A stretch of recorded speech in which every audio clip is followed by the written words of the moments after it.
Misi pemangkasan waktu bongkar muat dan perawatan kapal di Pelabuhan Tanjung Mas, Semarang.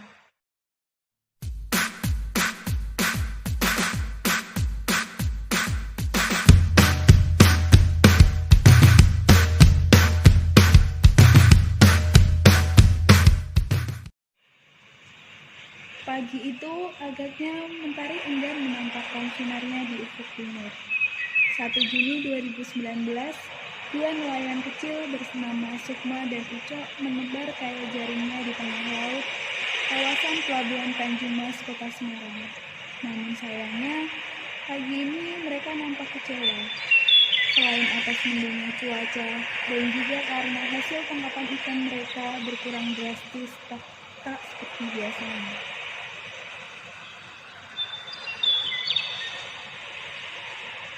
Cok, video itu anyaman itu lah ya cok. Video itu mau sejuta, dia itu kok itu aku coba kayaknya kok gak ada iklan yang berubah sih ya. Itu kenapa ya sih ya? Ini kecil kok. Sekarang ini ya cok ya. Ya gak ngerti. Jajal dulu oh. Kayaknya Pak Oli bisa Pak Datu bisa. Aku mau ya cok. Ini kok wae mati kan ya siji loro telu papat empat mati esuk iku 5 6 7 itu esuk ngene cok iya iki juga esuk ada apa sih ya dan kita yang kedua kok kok ono apa begini bisa para nelayan ayo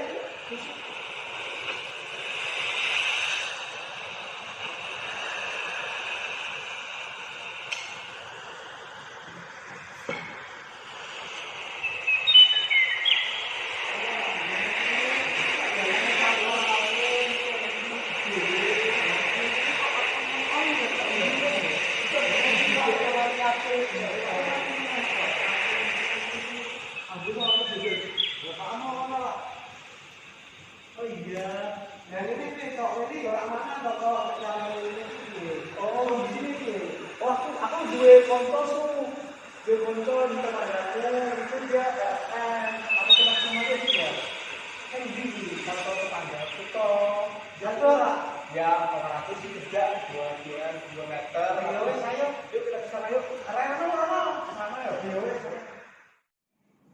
Pihak LSM dan nelayan menuju lokasi kebocoran oli.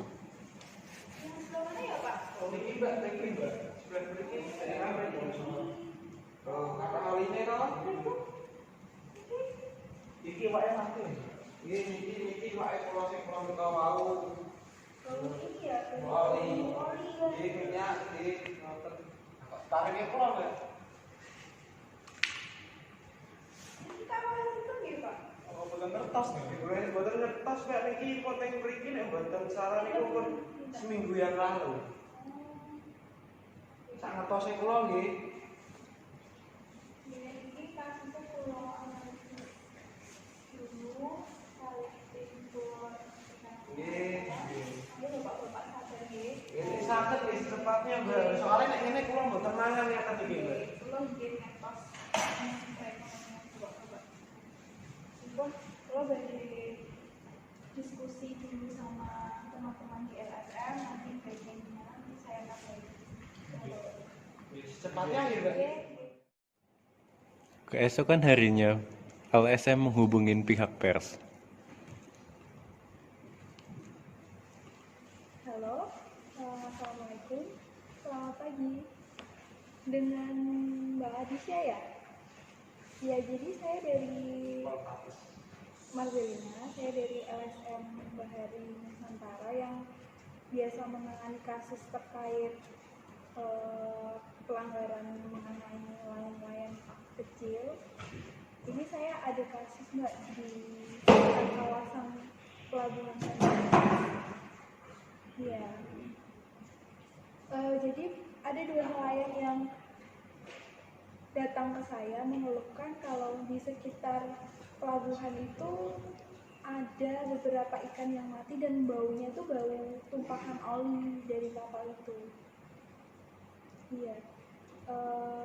Ya terus ternyata setelah saya lihat kapalnya itu sudah bersandar lama Dan di sini saya butuh bantuan dari Mbak Adisya dari lembaga pers untuk membantu saya memviralkan kasus ini. Ya supaya pemerintah tahu kasus ini itu. Ya. Keesokan harinya, LSM bertemu dengan pers.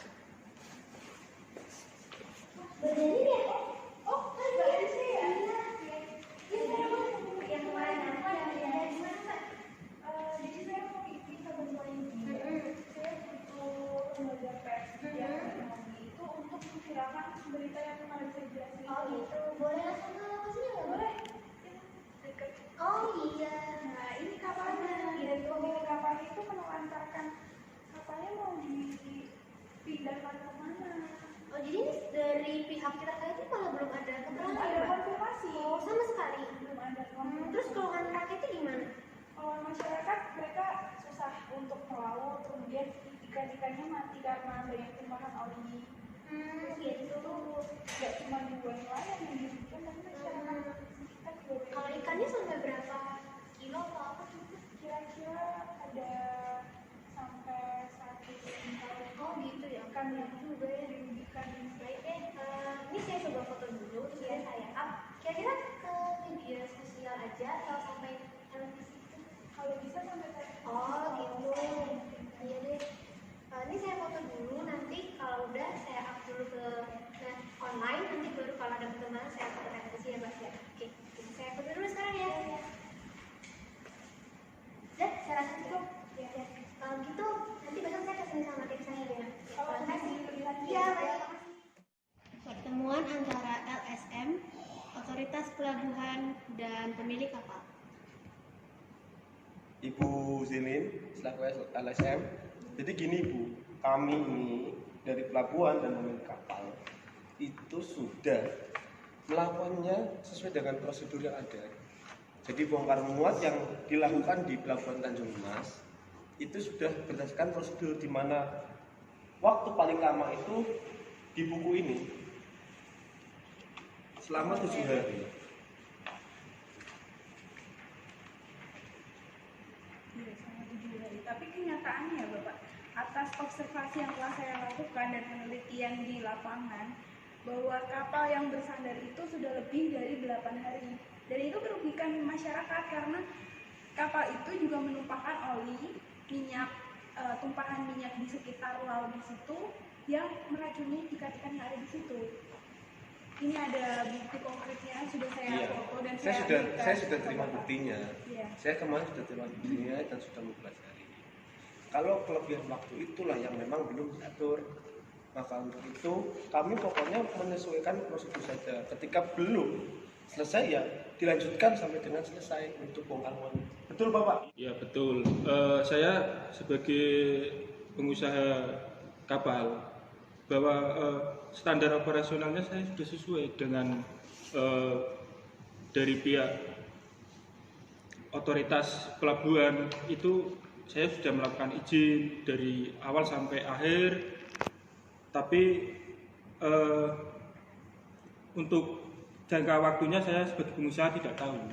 Entah itu di kejadian di lapangan bagaimana, saya tidak bisa meninjau langsung. Oke baik, berarti ya saya rasa sudah cukup klarifikasi dari kami. Jadi Ibu bisa nanti laporannya bisa kita sampaikan saja ke kementerian. Seperti itu saja sih Ibu ya. Mungkin pertemuannya sudah oke, clear ya? Ya clear Pak. Setelah melakukan pertemuan dengan otoritas pelabuhan, pihak LSM masih ada kegelisahan sehingga pihak LSM bertemu dengan pers untuk melakukan koordinasi terkait dengan kasus tersebut. Misi. Ya, oh silakan. Oh tadi Bu Zara udah telepon saya ya? Oh iya, kok telepon lagi ada apa ya Bu ya? Oke. Jadi begini, saya sudah bertemu sama pihak otoritas Tanjung Mas sama pemilik kapal. Tapi saya merasa tidak puas atas klarifikasi mereka karena mereka hanya membicarakan tentang SOP dan tidak memperhatikan gimana ganti ruginya ke masyarakat. Jadi terus gimana kalau misalkan bantuin saya untuk mengangkat berita ini terus meminta klarifikasi langsung kepada pemilik kapal dan pihak dari otoritas pelabuhan Tanjung Mas. Ya supaya masyarakat secara luas tahu, pemerintah juga tahu dan itu bisa segera ditangani oleh pemerintah. Kalau saya sendiri sih kayaknya kurang kuat ya Bu, harusnya sama Ibu atau mungkin ada apa ya, misalnya ada peristiwa apa gitu nanti pas semua pihak terkaitnya keluar baru saya bisa masuk, kali seperti itu. Jadi tidak ada kesan kayak saya nyari berita gitu. Atau ini aja bikin konferensi pers gitu, semua pihak datang bisa diagendakan nggak dari lembaga? Kalau Ibu yang bikin tuh saya yang datang ya bisa Bu, nanti saya kerahkan teman-teman saya juga, itu bisa. Gimana ya? Gini aja deh, Ibu pikir dulu, nanti Ibu bisa lagi. Pokoknya kalau hanya konferensi pers saya siap, tapi kalau karena saya kan nggak ada dari awal kejadian nih, jadi mendingan Ibu aja deh yang bikin konferensi pers, nanti saya datang sama teman-teman saya. Gitu. Iya. Oke, saya pertimbangkan dulu ya. Terima kasih ya Mbak. Oke. Saya nanti ngobrol-ngobrol dulu sama. Oke, gampang, nanti telepon aja. Iya. Setelah lembaga pers memviralkan berita mengenai tumpahan minyak yang ada di Pelabuhan Tanjung Mas Semarang, Presiden melihat ada berita tersebut di salah satu sosial media. Kemudian Presiden menghubungi stafnya untuk segera sidak ke lokasi tersebut. Ini di Semarang ada masalah apa lagi nih? Ini lagi-lagi di Kelautan Semarang, di Tanjung Mas lagi. Oh, whaling time nih. Oh iya. Ini saya harus hubungin staf saya nih, kayak gini.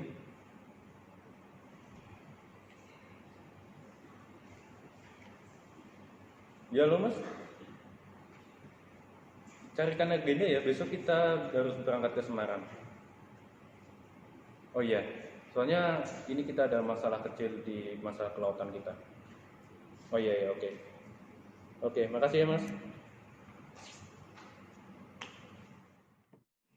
Setelah berita tersebar di seluruh pelosok Indonesia, Presiden melakukan sidak ke Pelabuhan Tanjung Emas. Jadi gimana tuh Bapak? Saya kan dari wartawan KMTV, saya butuh keterangan lengkap ini dari Bapak supaya bagaimana sama pemerintah.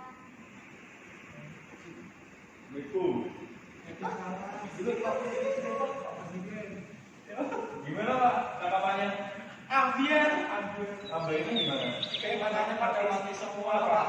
Nah ini permasalahannya kenapa? Ya ini ada Pak, ada kapal gede, apa tahu berlaku di sini sangat lama Pak. Dari awal yang tumpah sehingga ikannya banyak yang mati, saya nggak bisa makan Pak. Oh, ini mbaknya dari mana ini? Saya dari Mas Pak. Saya dari LSM. Saya dari kaki Pak. Oh iya. Ini mbaknya mengikut masalah ini dari apa? Dari udah ya waktu dihubungin sama LSM nih Pak. Kan itu Pak iwake itu mati. Ya boten saged mangan, iku saged kerja pripun ya Pak. Iya, Mas. Ini saya besok bakal hubungi pihak-pihak terkait untuk ngomongin masalah. Itu Pak, jadi apa meeting lagi orang itu pakai saya Pak itu mati kabeh. Iya. Boten saged kerja Pak. Pripun Iya. ngeten iki? Ya, Masnya sabar aja.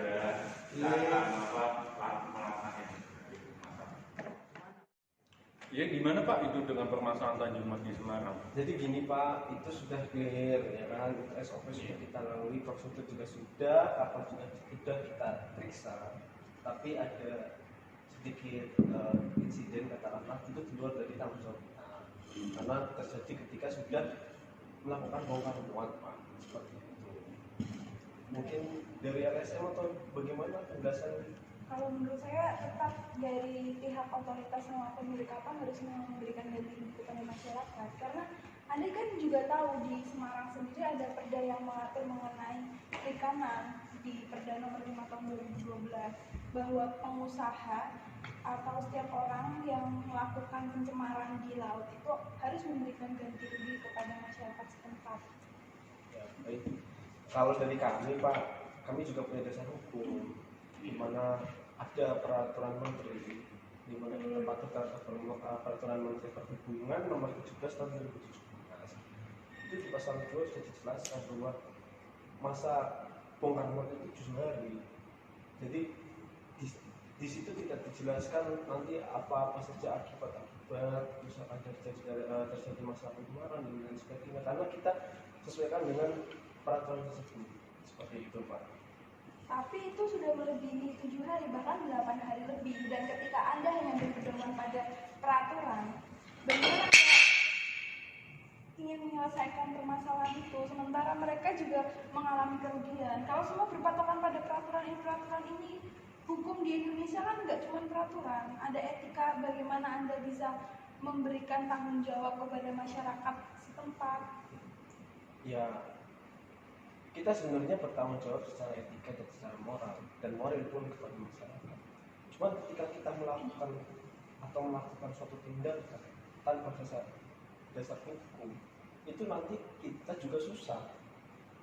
Karena hukum itu kan bersifat pasti, dia memberikan kepastian apa yang akan kita lakukan.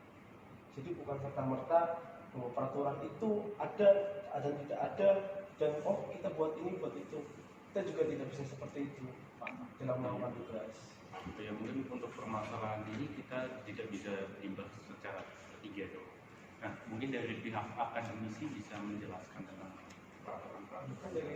Dari saudara saya sudah menyiapkan Iya, untuk akademisi. sudah saya siapkan akan menjelaskan ya kebetulan sudah ada di depan. Saja Mbak, ya gimana ada yang ngomong? Oh Siap. iya sikat.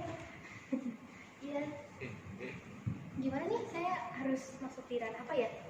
Ini kan di permasalahan di Semarang di Tanjung Mas kan ada wailing time, ada kapal yang yang udah di situ udah 8 hari. Tapi di peraturan kita di pasal 2 itu hanya mengatur hanya 7 hari saja. Kalau begitu saya coba carikan dulu ya. Jadi begini, kalau di dwelling time yang di Indonesia itu rata-rata tuh memang 4-6 hari. Oh iya. Nah, dibandingkan dengan negara maju seperti Amsterdam, Singapura dan lainnya itu 1-2 hari memang Bapak Ibu, dan mereka itu pelabuhan beroperasi selama 24 jam penuh.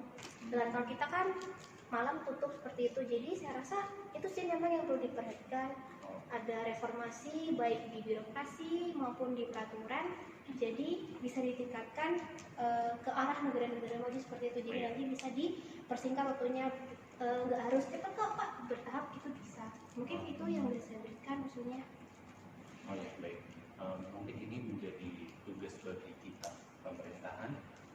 Mungkin kita akan membahas dengan DPR dan akan membuat peraturan barunya. Tapi saat ini yang dibutuhkan masyarakat ganti rugi ya Pak, bukan peraturannya. Maksudnya ada tindakan konkret dari pihak otoritas pelabuhan maupun pemerintah bagaimana bisa mengentaskan masalah ini, karena kalau dibiarkan terus-terusan minyak ini juga akan mencemari lingkungan laut dan itu juga akan berjangka panjang untuk kelangsungan hidup mereka juga. Karena ekonomi itu juga erat kaitannya dengan kesejahteraan masyarakat. Iya. Kalau saya mungkin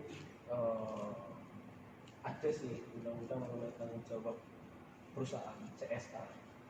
Itu nanti dari perusahaan kami itu mungkin bisa Pak untuk membantu sebagian, tapi tidak seluruhnya.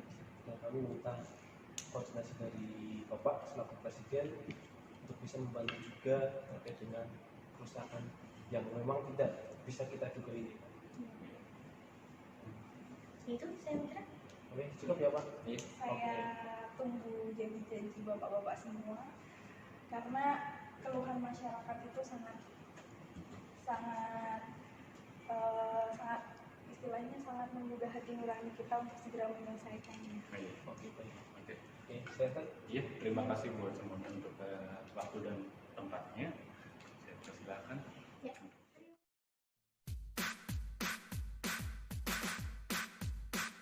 Ini ada Bapak Imam, kita foto dulu, Pak.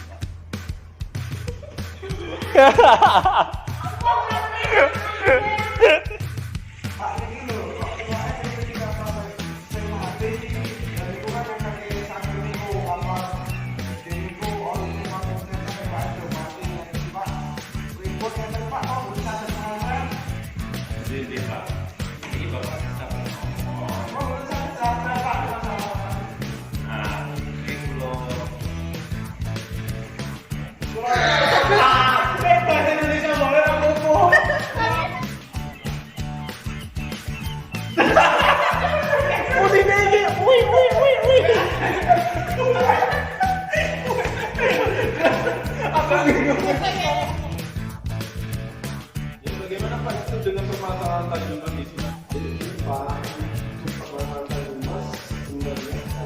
dulu.